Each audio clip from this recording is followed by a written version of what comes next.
नमस्कार दोस्तों, विज्ञप्ति पीसीएस के यूट्यूब चैनल पर आप सभी का स्वागत है। देखिए, हमारी जर्नी कहाँ से स्टार्ट हुई थी। तो सबसे पहले हम लोगों ने महाजनपद काल से स्टार्ट किया था, है ना। महाजनपद काल से फिर क्या हुआ था कि सबसे शक्तिशाली जनपद जो हुआ था यहाँ पर हुआ था मगध, है ना। और मगध से ही हम लोगों ने स्टार्ट किया था। सबसे पहले देखा था हर्यक वंश, और उसके बाद देखा था शशनाग वंश, और उसके बाद देखा था हम लोगों ने जो है नंद वंश, है ना। ये तीनों के बाद फिर देखा था मौर्य वंश, और मौर्य वंश कंप्लीट करने के बाद आज हम लोग का स्टार्ट करेंगे मौर्योत्तर काल से। ठीक, अब मौर्योत्तर काल में क्या क्या पढ़ना है ये पहले ही देख लेते हैं। देखिए, सबसे पहले देखेंगे शुंग वंश, फिर कर्ण वंश, फिर सातवाहन वंश, और फिर चेदी वंश देख लेंगे। और उसके बाद जो विदेशी हमले हुए और जो बसते गए यहाँ पर, तो फिर उसमें देखेंगे सबसे पहले इंडो ग्रीक, फिर देखेंगे शक, पार्थियन और कुषाण वंश। ठीक है, इस टाइप से देखेंगे। तो ये तो याद हो जाते हैं, शुंग वंश, कर्ण वंश, सातवाहन वंश और चेदी वंश। लेकिन इनमें कंफ्यूजन हो जाती है ना, कि कौन कौन पहले आए कौन बाद में आए। तो ट्रिक के माध्यम से पहले देख लेते हैं। यहाँ पर इसके पहले क्यों, इससे देखना है। देखिए, ई से क्या हो जाएगा, इंडो ग्रीक, है ना। और एस एस और सिस, इसके के एस के से क्या हो जाएगा, शक हो जाएगा।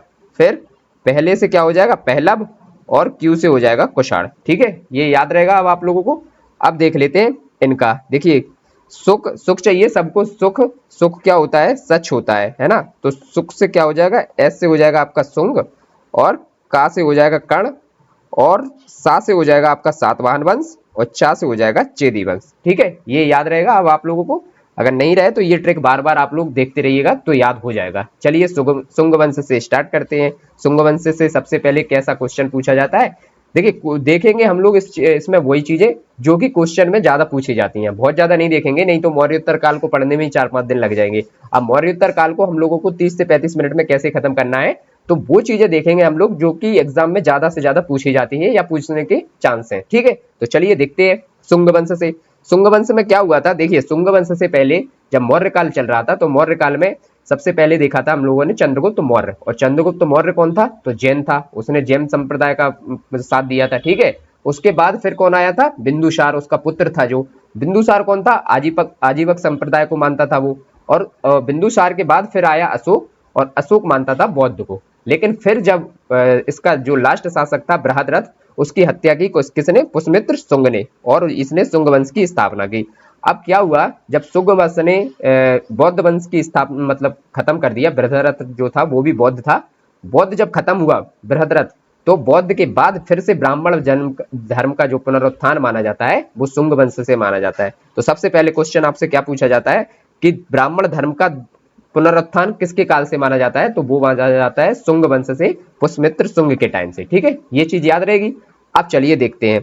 पुष्यमित्र ने सबसे पहले क्या करवाया था, 2 अश्वमेध यज्ञ करवाए थे। अश्वमेध यज्ञ तो आप लोगों को याद ही है ना, ऐसे पहले पढ़ा दिया है, फिर भी एक बार बता देता हूं। अश्वमेध यज्ञ होता था कि जो राजा होता था वो अश्वमेध यज्ञ कराने के लिए एक घोड़ा छोड़ता था, है ना। और घोड़ा जहां जहां जाता जाता था तो वो क्षेत्र उसका हो जाता था, और घोड़े को जो रोक देता था उससे उसका युद्ध होता था। घोड़े के पीछे पूरी उसकी सेना तैयार होकर चलती थी कि किसी ने घोड़े को रोका तो हाथ तुरंत के तुरंत युद्ध हो जाएगा, है ना। तो ये हम लोगों ने चीज समझी थी अश्वमेध यज्ञ में। तो 2 अश्वमेध यज्ञ करवाए हैं। तो क्वेश्चन आपसे पूछेगा कि 2 अश्वमेध यज्ञ तो करवाए हैं, लेकिन ये किस अभिलेख में बात की गई है, तो ये आप लोगों को मिलेगी अयोध्या के अभिलेख में बात। और अयोध्या का अभिलेख किसने लिखवाया था, तो ये लिखवाया था धनदेव ने।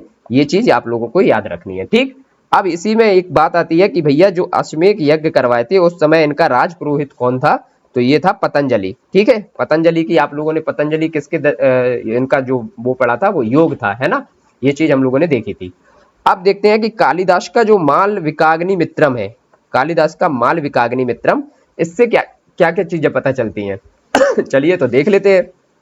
जो यज्ञसेन की बहन थी अग्निमित्र से प्रेम की कथा जो मिलती है, ये क्वेश्चन में पूछा जाता है। ये भी मिलेगी आपको मालविकाग्निमित्रम से। और यवन आक्रमण, जो इंडो ग्रीक आक्रमण पहली बार हुआ था, वो जानकारी मिलेगी मालविकाग्निमित्रम से।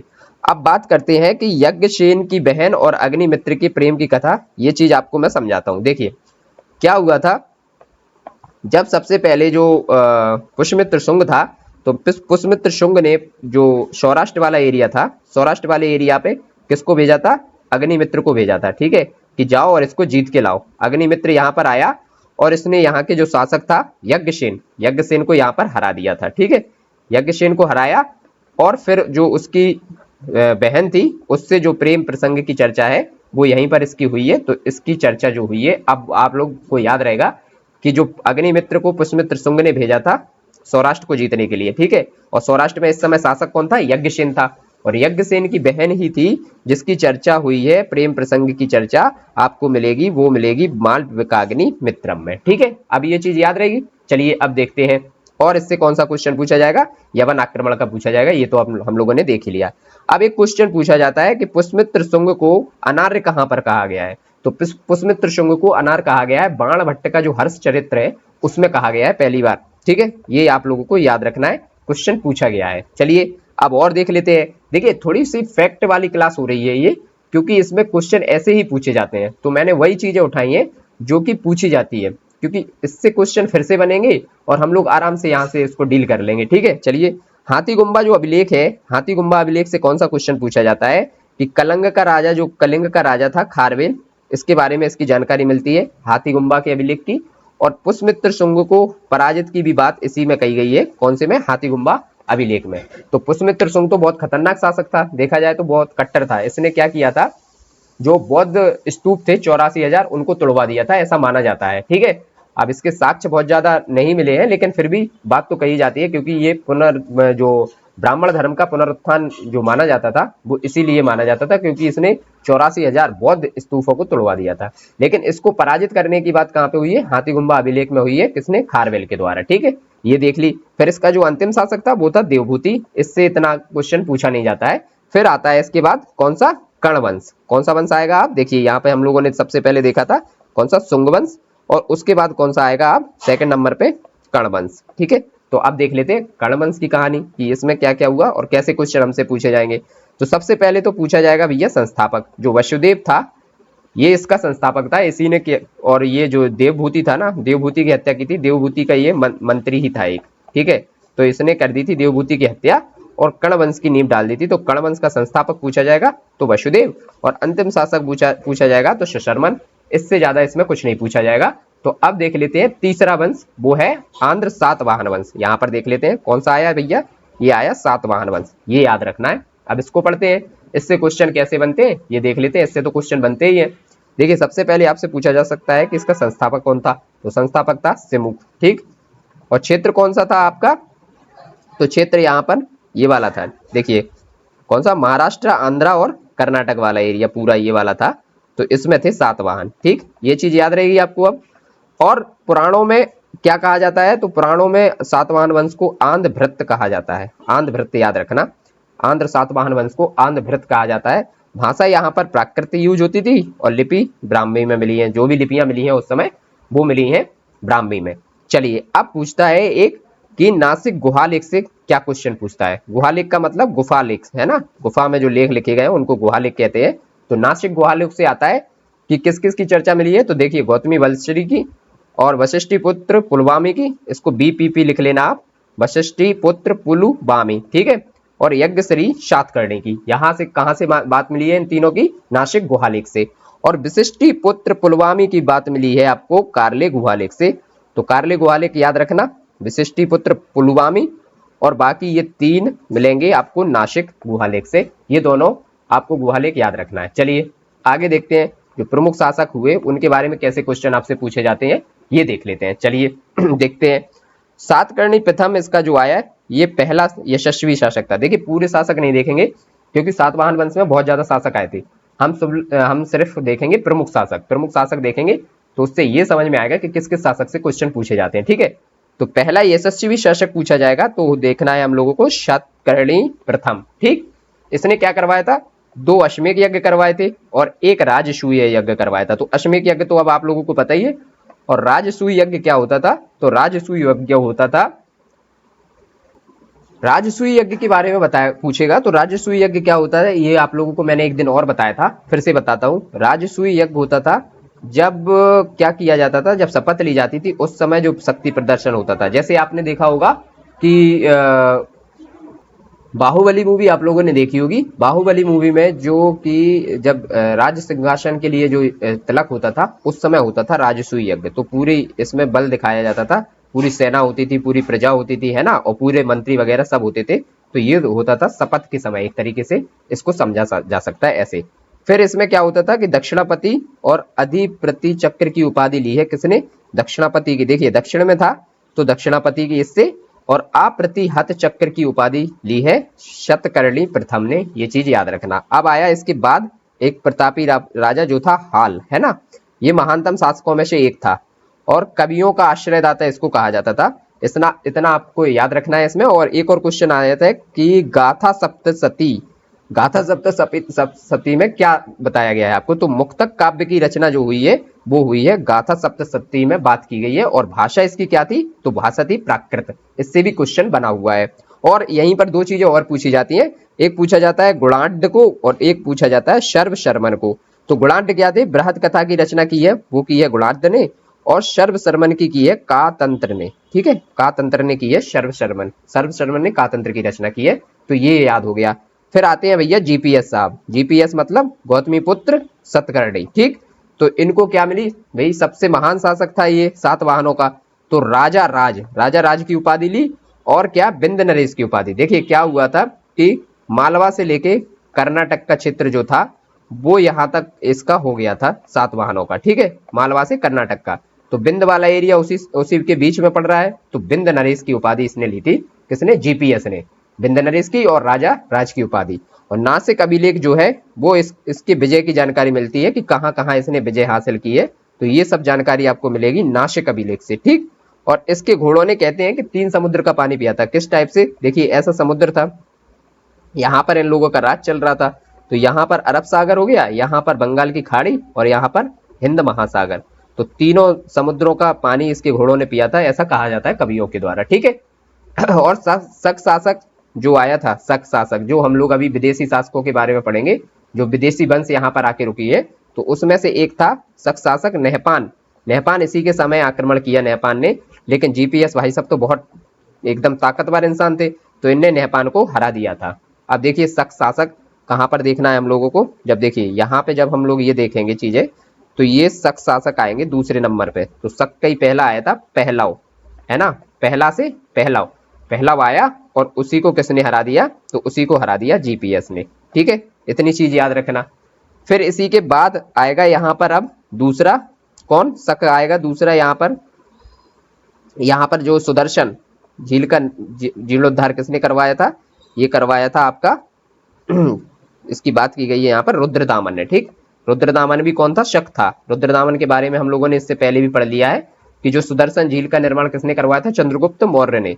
तो इसने पता करवाया था चंद्रगुप्त के बारे में कि भाई चंद्रगुप्त कौन था ये जिसने इसका निर्माण करवाया, इतना सुंदर जो सुदर्शन झील थी, और इसका जीर्णोद्धार करवाया था रुद्रदामन ने। तो ये भी था शक। ठीक है, और ये किसके समय आया था, बीपीपी के समय। बीपीपी बोले तो वशिष्ठी पुत्र पुलवामी के समय, और इसने हरा दिया था वशिष्ठी पुत्र पुलवामी को। तो पूछा जाएगा आपसे क्वेश्चन कि नहपान जो पहला शक शासक था उसको किसने हराया था, जीपीएस ने।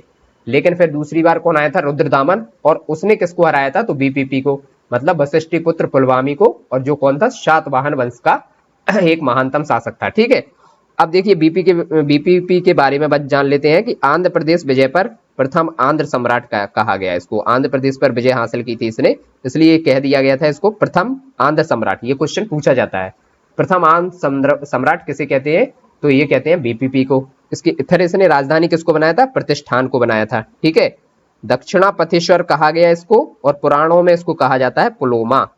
पुराणों से पुलोमा लगा लेना। ठीक है, पुराणों और पुलोमा। ठीक, इतनी चीज याद रहेगी। फिर कानेरी अभिलेख इसकी उपलब्धियों का वर्णन मिलता है कानेरी अभिलेख में, किसकी, बीपीपी की। ठीक, और रुद्रदामन ने इसको हराया था, ये बात हम लोगों ने कर ली है। जूनागढ़ अभिलेख में इसकी जानकारी मिलती है। ये जूनागढ़ अभिलेख तो आप लोगों को याद ही है, इसी में सुदर्शन झील का भी जो पुनरुत्थान कराया गया उसकी बात मिलती है। चलिए अब देखते हैं यज्ञश्री सतकर्णी जो था वो इसका अंतिम शासक था। और इसके बारे में क्या था कि ये भाई व्यापारिक जो जहाजों से व्यापार होता था इसका बहुत प्रेमी था। तो इसने अपने सिक्कों पर क्या छपवाए थे, जहाज के चित्र छपवाए थे। ठीक है, और अधिकारियों को इस समय क्या कहा जाता था, तो इस समय कहा जाता था अमात्य या महामात्य। और एक मिलती थी कारशापण, ये वहां की मुद्रा थी जो कि चांदी और तांबे के सिक्के मिलते थे कारशापण के। ठीक है, और स्वर्ण तो सोने के मुद्दे होते थे, स्वर्ण से तो समझ में आ जाएगा, सोने की मुद्रा होती थी जो कि 35 चांदी के जो सिक्के होते थे उसके बराबर एक सोने का सिक्का होता था। ठीक, इतनी चीज आपको समझ में आ गई। अब देखते हैं चेदी वंश। चेदी वंश देखिए तीसरे नंबर का जो वंश हम लोग पढ़ रहे हैं, मौर्योत्तर शासन में। ये पढ़ रहे हैं हम लोग चौथे वंश। सबसे पहले हम लोगों ने क्या देखा, शुंग वंश देख लिया, फिर कर्ण वंश देख लिया, सातवाहन भी देख लिया। अब देखते हैं चेदी वंश, और इसी को महामेघ वाहन वंश भी कहते हैं। वो मैं बता देता हूं क्यों कहते हैं। चलिए तो चेदी वंश देखते हैं। देखिए चेदी वंश की जानकारी सबसे पहले कहां से मिलती है, ये बात आती है, तो वो मिलेगी हम लोगों को खारवेल के हाथीगुम्बा अभिलेख से। ठीक, क्योंकि ये चेदी वंश जो है वो उसी का है, जो खारवेल था इसका महानतम शासक था, और इस वंश की स्थापना की थी, वो की थी महामेघ वाहन ने। तो इसको इसीलिए कहते हैं महामेघ वाहन वंश भी कहते हैं। ठीक है, अब ये चीज याद रहेगी आपको। और जो हाथीगुम्बा अभिलेख है, इसी में चेल, चोर और पांडे तीनों को हराने की बात कही गई है हाथीगुम्बा अभिलेख में। ये चीज याद रखना, क्वेश्चन पूछा जाता है आपसे। चलिए देखते हैं विदेशी शासक। विदेशी शासकों के कैसे कैसे आना हुआ और क्या क्या उन लोगों ने किया। तो सबसे पहले आए थे कौन, इंडो ग्रीक। तो इंडो ग्रीक से कैसे क्वेश्चन पूछेगा, इन्हीं को हिंद यवन भी कहते हैं, है ना। तो ये सबसे पहले एंट्री इनकी हुई थी इस जगह से, और पंजाब तक के एरिया में इन्होंने अपना कब्जा जमाया था। तो ये वाला एरिया जो था, ये हिंद यवन यहीं पर जमे हुए थे। तो मैंने पहले ही मैप बना लिया, हिंद यवन। और डेमेट्रियस प्रथम जो था, इसके समय से स्टार्टिंग हुई थी इनके आक्रमणों की। और मिनांडर इनका सबसे प्रसिद्ध शासक था, मिनांडर। अब मिनांडर से उसी समय का बात कैसे पूछा जाता है एक क्वेश्चन, कि मिलिंद पन्हू में किस चीज की चर्चा की गई है, क्वेश्चन पूछा जाता है। तो मिलिंद पन्हू में जो मिनांडर आया वो, तो मिनांडर से याद रहेगा मिलिंद, है ना। मिलांडर और मिलिंद ये तो मिलते जुलते नाम से लग रहे हैं ना। और फिर बात हुई थी नागसेन, जो बौद्ध भिक्षु थे उस समय के, नागसेन, इनका जो है संवाद हुआ था, तो द्वंद्व कह सकते हैं इनका हुआ था। तो वो मिला है आपको मिलिंद पन्हू में, ये चीज याद रहेगी। आप देखते हैं सर्वप्रथम सोने के सिक्के चलाए इसी ने, तो ये चीज याद रखनी है, किसने चलाए भैया, ये चलाए मिनांडर ने। ठीक, सर्वप्रथम सोने के सिक्के। और ज्योतिष कला का विकास भी जो हुआ, वो भी हुआ इसी समय से। कौन से समय से, चेदी के टाइम से। इतनी चीज हम लोगों को याद रहेगी। अब देखते हैं आगे शक। शक जो है, चेदी से इतने क्वेश्चन बनेंगे, अगर बनेंगे तो इसमें से ही बन जाएंगे। ठीक है, अब आते हैं शक। शक कहाँ के थे, सबसे पहली बात तो ये आती है, तो ये आए थे सीरिया से। ठीक, जो आज का सीरिया है वहां से आए थे शक। और 5 शाखाओं में ये लोग बट गए थे। कौन कौन सी शाखाओं में बट गए थे, सबसे पहली तो अफगानिस्तान में थी, ठीक है, दूसरी तक्षशिला में, तीसरी मथुरा में बट गए थे, चौथी पश्चिमी जो भारत था उसमें, और 5वीं शाखा जो थी वो थी ऊपरी दक्षिणी वाले क्षेत्र में। तो अब हम लोगों को चर्चा सबसे ज्यादा मिलती है, वो मिलती है पश्चिमी भारत वाले जो शक थे उनकी। ठीक, तो सबसे पहला इनका शासक कौन सा आया था, मोगा। मोगा याद रखना प्रथम शासक का नाम, ये कहीं पूछा नहीं गया लेकिन लिख दिया मैंने जानकारी के लिए। फिर आया था नहपान। तो नहपान को हम लोगों ने देख ही लिया। सबसे पहले उसने कहां पर आक्रमण कर दिया था, यहां पर किया था पश्चिमी वाले इलाके पे। और इस समय यहाँ पर कौन था, नहपान की जब आया था तो यहाँ था जीपीएस, और इसने इसको कूट दिया था जीपीएस ने, गौतमीपुत्र शतकर्णी। ठीक है, तो नहपान क्या हो गया था, यहाँ पर हार गया था। और उसके बाद फिर कौन आया था, रुद्रदामन प्रथम। तो रुद्रदामन जब प्रथम आया तो ये जीपीएस तो खत्म हो गया, उस समय आ गया इसका पुत्र था जो बीपीपी, वशिष्ठी पुत्र पुलवामी। ठीक है, तो इसने इसको क्या है, हरा दिया था बीपीपी को। और सर्वाधिक प्रसिद्ध राजा था ये शकों का रुद्रदामन प्रथम, ये इतना याद रखना है। और सुदर्शन झील का जीर्णोद्धार करवाया इसने, ये हम लोगों ने देख लिया। सुदर्शन झील को बनवाया किसने था, चंद्रगुप्त मौर्य ने। ठीक, ये इसी ने पता लगाया था पहली बार, किसने, रुद्रदामन ने। तो ठीक आदमी था, ईमानदार तो था, तो इसीलिए इसने किसको हरा दिया, बीपीपी को। अब बात आती है कि भैया जो यहाँ पर सातवाहन समाज हो रहा है, तो इसमें महिलाओं की स्थिति बहुत शानदार थी, क्योंकि देखिए जितने भी हम लोगों को नाम मिल रहे हैं वो महिलाओं के नाम उसमें जोड़े जा रहे हैं, उनकी माताओं के नाम है ये, है ना। जैसे क्या जोड़ा गया है, वशिष्ठी पुत्र पुलवामी, है ना, और जीपीएस गौतमीपुत्र शतकर्णी, ये उनकी सब माताओं के नाम है। अब चलिए देखते हैं, एक क्वेश्चन पूछा जाता है और समझने के लिए भी इंपॉर्टेंट है आपका, विक्रम संवत जो 57 ईसा पूर्व में आया था, विक्रम संवत, तो वो शकों पर विजय के उपलक्ष्य में इसका निर्माण हुआ था, और जैन ग्रंथों से इसकी जानकारी मिलती है। तो अभी विक्रम संवत को समझते हैं कि इसमें 57 ईसा पूर्व कैसे निकालते हैं।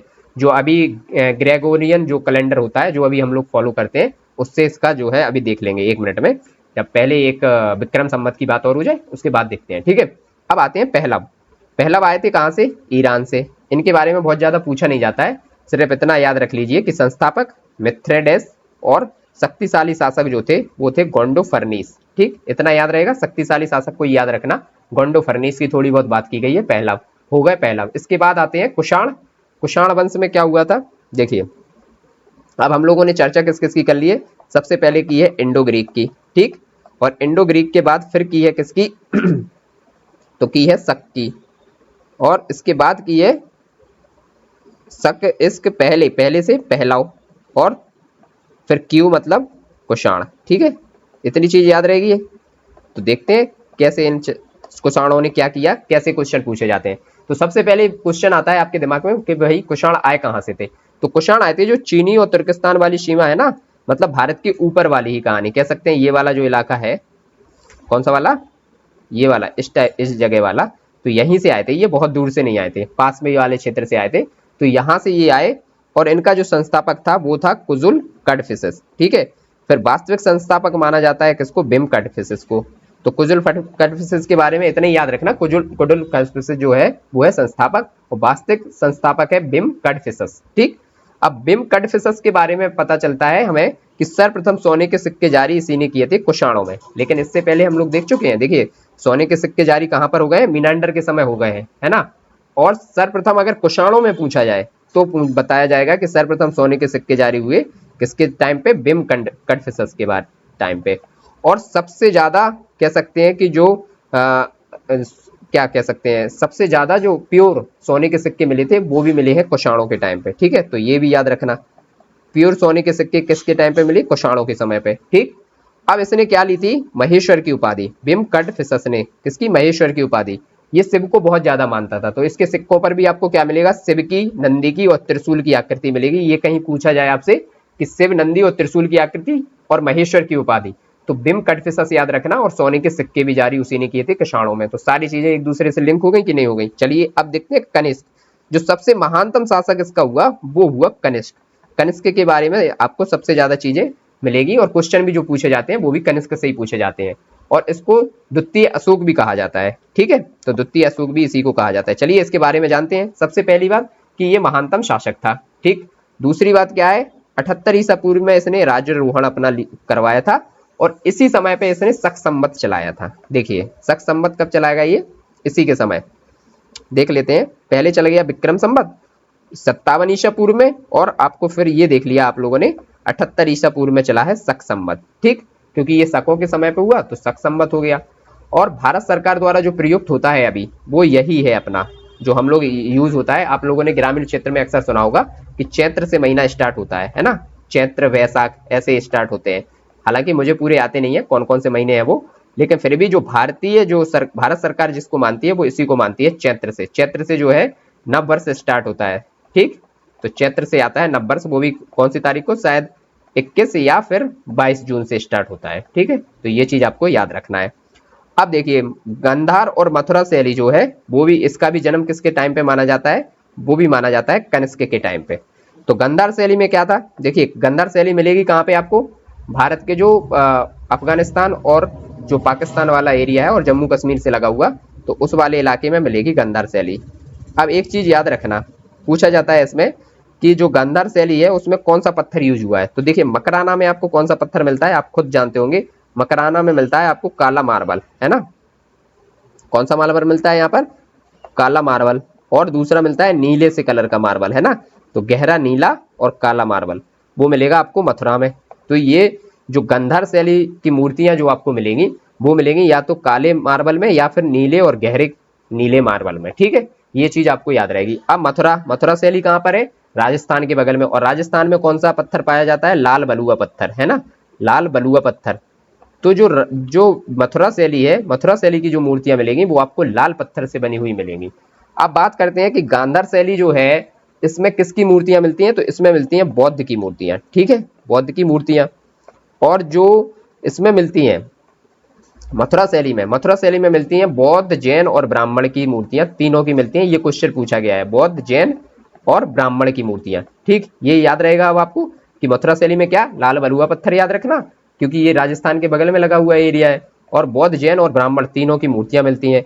और गांधार में क्या, काला पत्थर याद रखना है और नीला गहरा पत्थर से मिली है इनकी मूर्तियां, और बौद्ध मूर्तियां मिली है यहाँ पर। ठीक, अब देखिए ये जो है यथार्थवाद को दर्शाता है, कौन, गांधार शैली यथार्थवाद को दर्शाती है यहाँ पर। और जो मथुरा शैली है वो दिखाती है यहाँ पर किसको, वो दिखाएगी आपके यहाँ पर आदर्शवाद को। ठीक, इतने 3 पॉइंट याद रख लोगे तो 3 पॉइंट से क्वेश्चन आपका बन जाएगा यदि गांधार शैली और मथुरा शैली से क्वेश्चन पूछा तो। अब बात करते हैं कि चीन का शासक जो था उससे जो है कनिष्क की लड़ाई हो गई थी। क्यों हो गई थी कि भैया जो कनिष्क था वो अपनी पत्नी को बहुत प्रिय मानता था और बहुत प्यार करता था। तो एक बार उसकी पत्नी ने डिमांड की है, कहानी जो है वो बता रहा हूँ, कि भाई हम लोगों को तो रेशम के वस्त्र चाहिए। तो वो ऑर्डर भेजता है चाइना में कि भाई रेशम के वस्त्र भेजे जाएं। तो वहां से वस्त्र आते नहीं है और उसकी कोई भी रिस्पॉन्स भी नहीं आती है, तो इससे चिढ़ जाता है कनिष्क। तो देखिए जो जम्मू कश्मीर वाला इलाका है वहां तक तो जो कनिष्क का क्षेत्र था वो था ही, ठीक है। तो जो यहाँ से रेशम मार्ग निकलता था जो अपने उत्तरी जो भारत से टच होते हुए, तो इस रेशम मार्ग पे कब्जा कर लेता है कौन, कनिष्क। और फिर कनिष्क की लड़ाई हो जाती है पांचाल से। पांचाल से पहले तो कनिष्क हार जाता है और उसके बाद फिर दोबारा में उसको पराजित कर हरा देता है, ठीक है। तो एक बार हारता है, दूसरी बार हराता है किसको, पांचाल को। तभी इसको क्या कहा गया, द्वितीय अशोक, द्वितीय अशोक। तो द्वितीय अशोक भी कहा गया। और इसके बारे में आप लोगों ने पढ़ा है कि चौथी बौद्ध संगीति भी हुई थी। तो चौथी बौद्ध संगीति किसके समय पे हुई थी, यही वो कनिष्क है। और कहाँ पे हुई थी चौथी बौद्ध संगीति, वो हुई थी कुंडलवन कश्मीर में, है ना, कुंडलवन में हुई थी। तो भाई देखिए रेशम मार्ग में भी तो वो यहीं पर तो बैठा रहता था, तो कुंडलवन जो था कश्मीर में वहीं पर हुई थी इसकी चौथी बौद्ध संगीति। चलिए ये देख लिया। अब कनिष्क के बारे में पूछा जाता है एक, कि रब तक अभिलेख, रब तक अभिलेख जो है वो किससे संबंधित है, तो वो है कनिष्क से संबंधित है। और इसमें कहाँ कहाँ की जानकारी मिलती है, तो साकेत, कौशाम्बी, पाटलिपुत्र और चंपा, ठीक है। साकेत और कौशाम्बी जो है ये कहाँ पर, देखिए साकेत वाला जो एरिया था वो तो हस्तिनापुर में ही था, है ना। तो ये हो गया, कौशाम्बी हमारा यूपी में ही हो गया, पाटलिपुत्र बिहार में हो गया और चंपा भी बिहार में हो गया। चंपा कैपिटल थी अंग की, है ना, तो ये अंग की कैपिटल थी महाजनपद में। तो ये चंपा थी बिहार में, ठीक है। बिहार में दो दो क्षेत्र और दो क्षेत्र माना जा सकता है तो यूपी में, ठीक है। अब दरबार में जो इसके में थे, क्योंकि ये महान शासक था और अपने दरबार में इसने महान महान लोगों को रखा था, ठीक है। तो इसके दरबार में संरक्षण प्राप्त जो विद्वानों से क्वेश्चन पूछे जाते हैं वो किस किस के बारे में पूछा जाते हैं, सबसे पहला तो पूछा जाता है नागार्जुन। नागार्जुन ने क्या किया था, सापेक्षता का सिद्धांत दिया था। वो नागार्जुन किसके दरबार में विद्वान थे, तो वो थे कनिष्क के, ठीक है, कनिष्क के दरबार में। और दूसरा पूछा जाता है कि भैया वसुमित्र, तो वसुमित्र को आपने सबसे पहले पढ़ा होगा, हम लोगों ने बनाई थी जो देखा था बौद्ध संगीतियां, उसमें सबसे फोर्थ वाली बौद्ध संगीति किसके टाइम पे हुई है, कनिष्क के टाइम पे, कुंडलवन में, ठीक है। तो कुंडलवन में हुई थी। और वसुमित्र, वसुमित्र जो थे वो इसी में जो थे अध्यक्ष थे, है ना, चौथी बौद्ध संगीति के अध्यक्ष थे वसुमित्र।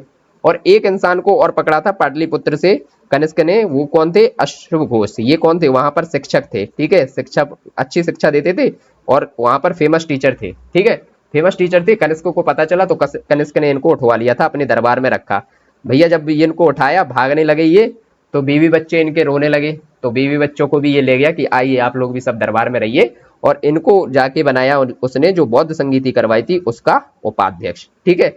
तो अब एक चीज तो पता चल गई कि कनिष्क जब बौद्ध संगीति करवा रहा है फोर्थ, तो किस धर्म को मानता होगा, तो ये मानता होगा बौद्ध धर्म को।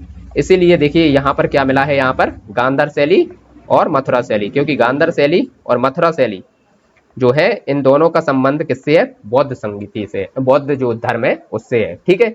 ये चीज देख ली। अब देखिए शुरू से हम लोग चीजों को एक बार कनेक्ट करते हैं और देखते हैं कि क्या क्या हम लोगों ने देख लिया और क्या क्या हम लोगों को याद हो गया, कैसे कैसे क्वेश्चन पूछे, ये तो सब देख ही लिया है। तो देखिए सबसे पहले बात करते हैं यहाँ पे कि हम लोगों ने क्या देखा है, स्टार्टिंग की थी महाजनपद से, है ना, महाजनपद से। और महाजनपद में जो सबसे बड़ा महाजनपद था वो था मगध, वहां से स्टार्टिंग की थी। तो मगध में सबसे पहले हमने देखा था क्या, एक देखिए ट्रिक याद रखिए आप लोग, हसीन, सबसे पहले रखिए हसीन। हसीन से क्या हो जाएगा आपका, यहाँ पर हो जाएगा हरियक, है ना, हरियक वंश। शिशु से हो जाएगा कौन सा, शिशुनाग वंश। और ना से हो जाएगा आपका नंद वंश, इतना याद रहेगा। फिर हसीन मशूक याद रखिए, फिर मशूक, तो मशूक से क्या हो जाएगा, माँ से मौर्य हो गया, है ना। और सा से हो गया आपका यही वाला शुंग वंश। और का से हो गया आपका यही वाला कण वंश, इतना याद हो गया। फिर आगे बढ़ाते हैं इस ट्रिक को, हसीन, मशूक और फिर सच, इश्क पहले क्यों। अब देखिए सारे याद हो जाएंगे जिनने जिनने मगध में साम्राज्य किया है। देखिए सबसे पहले हो गया हर्यक, फिर शिशु, फिर नंद, फिर हम लोगों ने देखा था मौर्य, उसके बाद देखा शुंग और कणवंश, ठीक है। अब सच से देखिए, सच क्या है, सच से हो गया सातवाहन। और चा से क्या हुआ यहाँ पर, चेदी, सा से हुआ सातवाहन और चा से चेदी। फिर देखिए ई से क्या हुआ, इंडो ग्रीक। और इससे हुआ शक, पहले से क्या हुआ पहलव, और क्यू से क्या हुआ कुषाण। अब आप लोगों को पूरा याद हो गया कि नहीं हो गया? मगध में अब कोई भी दिक्कत, यहाँ से सारी चीजें आप लोग कनेक्ट कर लोगे। कैसे? दिख ही रहा होगा, है ना? अच्छा, दिख नहीं रहा है ऊपर? चलिए मैं एक बार और बताता हूँ, थोड़ा नीचे लिख लेता हूँ। देखिए अब आप लोग देख लीजिए, हा से क्या हरियक, सी से क्या शिशु, और ना से नंदवंश, मा से मौर्य वंश, सा से शुंग वंश, का से कणवंश, और सा से सातवाहन, और चा से सच जो है ना, सच, सच में हो गया सा से सातवाहन, और चा से हो गया चेदी, और इश्क से क्या हो गया इंडो ग्रीक, और शक। ठीक है, पहले से क्या हो गया पहलव, और क्यू से क्या हो गया कुषाण। अब बताइए मगध से पूरी सारी की सारी चीजें कनेक्ट हो गई कि नहीं हो गई?